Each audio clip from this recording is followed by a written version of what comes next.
क़दुरु कंदा सभु कंदो उमेदियूं पूरियूं इंशा अल्लाह रब हज़ार खान वारे वारो चांडियो चए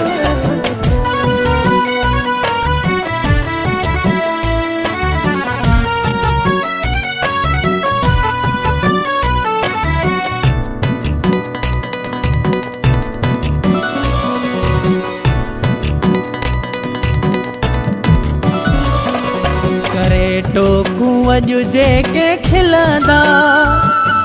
उहे ई उथी मूंसां मिलंदा करे टोकूं अॼु जेके खिलंदा उहे ई उथी मूंसां मिलंदा ईअं रब कंदो ईंदो वक़्तु को से साॻियाई पोयों थी हलंदा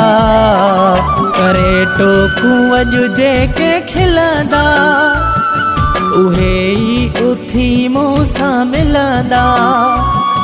करे टोकूं अॼु जेके खिलंदा उहे ई उथी मूंसां मिलंदा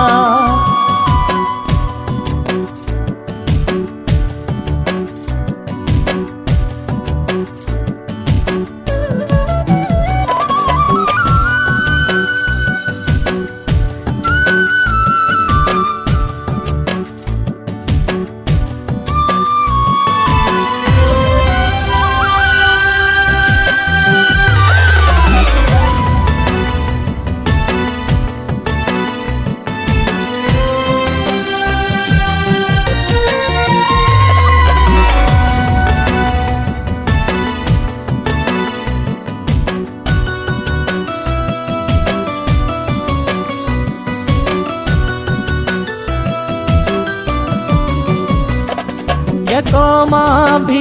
ये न हूंदुमि हिक ॾींहुं खुलंदो सितारा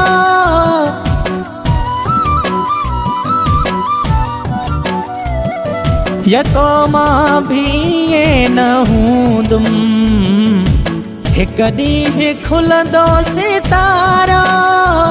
थी अरमान सभु वेंदा पूरा ईंदो नेठ मुंहिंजो बीमारो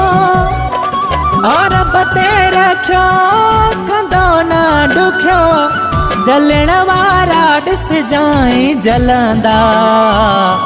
करे टोकूं अॼु जेके खिलंदा उहे ई उथी मूंसां मिलंदा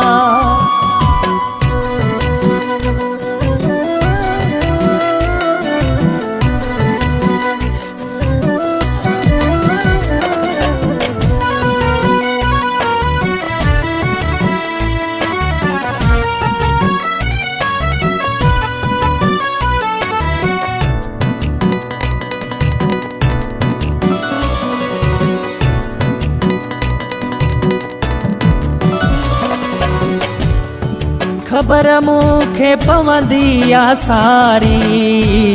छा आहिनि मुंहिंजे लाइ चवंदा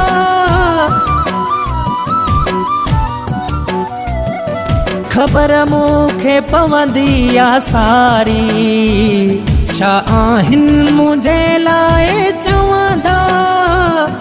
इहे ॾुख न विसरण जहिड़ा आहिनि मूंखे यादि सभु माण्हू रहंदा कयो आ सबुर नहा बेख़बर ख़ुशियुनि जा मूं ते मींहं वसंदा करे टोकूं अॼु जेके खिलंदा उहे ई उथी मूंसां मिलंदा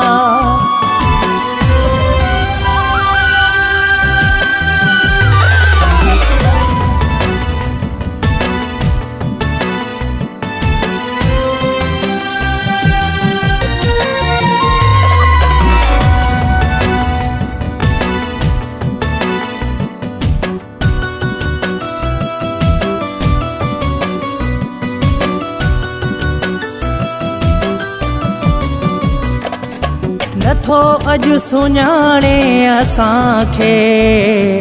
पंहिंजो ई शहर लाड़े काणो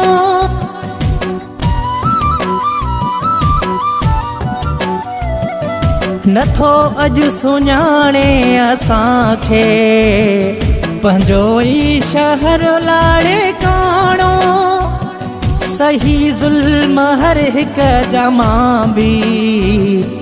आहियां थी पियो हाणे साणो जेके दुख ॾिठा इरफान भुटा सिरता सभई सूर लहंदा करे टोकू अॼु जेके खिलंदा उहे ई उथी मूं सां मिलंदा ईअं रब कंदो ईंदो वक़्तु को से साॻियाई पोयों थी हलंदा करे टोकू अॼु जेके खिलंदा उहे ई उथी मूं सां मिलंदा।